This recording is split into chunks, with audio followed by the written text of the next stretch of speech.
Hello again, and welcome to another installment of Monday Meditations. If you are just joining me today, my name is Anna DiVesta, and I'm the Director of Music Ministries at St. John UCC in St. Charles, Missouri. Today, I'm coming to you from a different location, my home studio. But I convinced my personal favorite saxophonist to join me again today.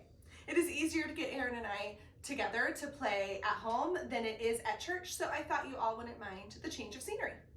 Today we are bringing you one of my all-time favorites. His Eye is on the Sparrow. I like to say, of course I love it, I picked it. But this song easily makes my top 10. Also, the story came out of my brand new book, Songs of the Hymns. This book was gifted to me by the Jones family. I was so touched by the thoughtfulness of this gift. I had never met Vanessa until we met on the women's retreat, and she gifted me this book. Thank you so much for your incredibly kind gift. It means the world to me. Anyway, back to His Eye is on the Sparrow. This hymn has a special connection to my friends at Ivy Chapel, and it's a bit of a legend at this point. There is a wall of windows in the sanctuary of Ivy Chapel, and sometimes a bird would fly into the window.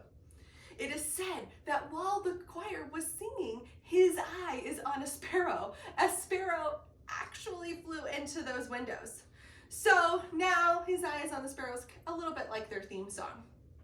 However, I never really knew the story behind the actual hymn after playing it for years and years and years and years and years. The lyrics were written by Civilla Martin. She was a teacher and the wife of a Baptist minister. She would often accompany on her trips to visit parishioners of their church.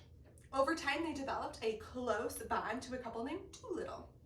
The Doolittles were in poor health. Mrs. Doolittle was bedridden, and Mr. Doolittle was in a wheelchair. Despite all of this, they were bright, cheery, and hopeful. When the Martins inquired how they could be in such good spirits despite their afflictions, Mrs.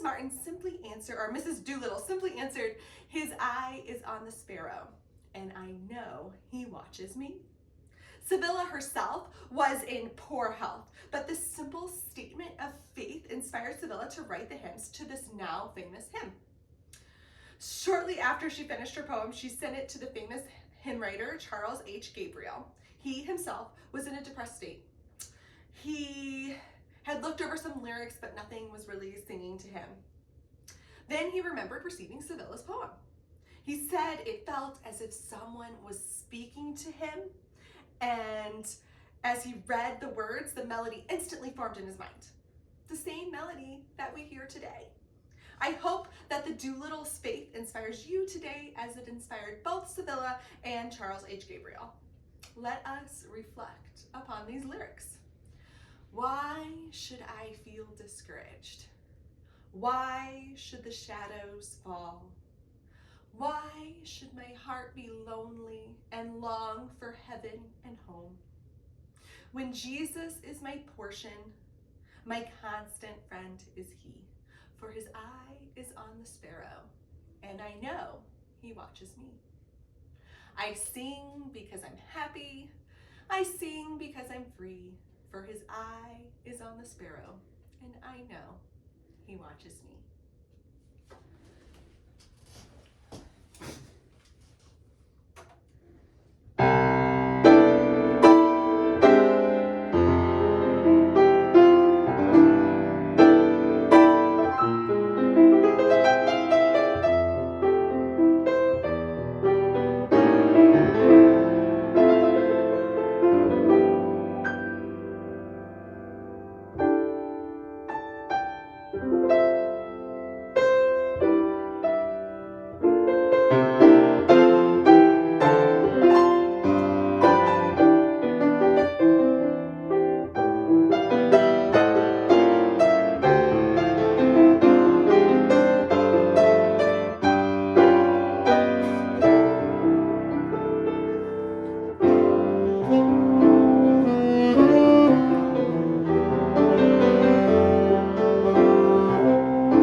music has left you feeling refreshed, refocused, and ready to take on the week.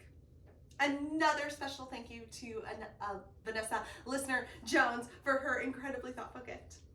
And I hope that you'll consider joining me next week for another installment of Monday Meditations. And as always, I hope to see you in church. Not here, because this is my house, and that would be weird. But at church on Sunday at St. John UCC in St. Charles, Missouri. Bye!